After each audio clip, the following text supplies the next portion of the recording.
So what I tend to do now is actually I use this thing called Society to filter it for me. So I tend to get the big bits of news, pass it, osmotically, if you like, through people telling me bits and bobs. And if I think that it's got merit, then I'll go and actually investigate it online by looking at multiple news sources.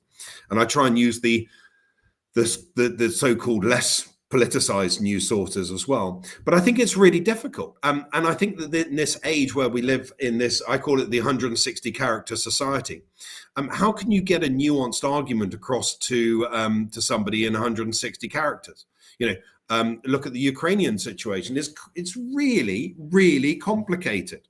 It's got to do with people's feelings, like Vladimir Putin. It's got to do with his sense of pride. It's got to do with how the West has treated him over the last 30 years. It's also got to do with his belligerence. It's also got to do with the geopolitical structures within Eastern Europe and how each of the Eastern European nations is behaving and their relationships with NATO as well.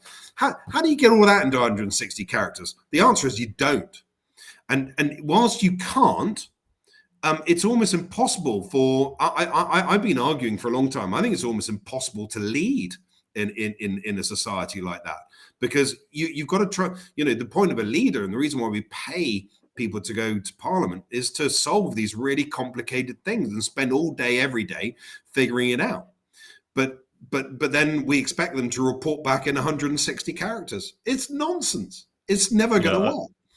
And I think sometimes the politicians are also trying to put forward their arguments in 160 characters as well. Yeah, you can't. Why do you do a trade deal with, I don't know, Kazakhstan versus Canada or vice versa?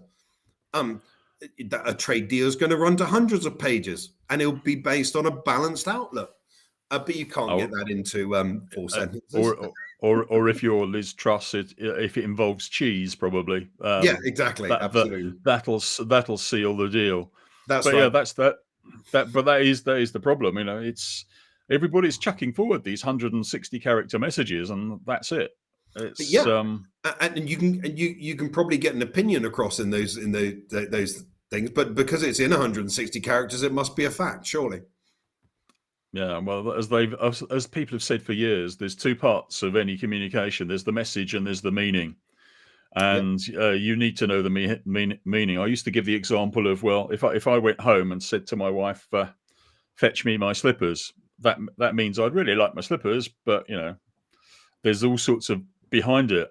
If somebody else goes to my wife, fetch me my slippers, they get a smack round the face. Yeah.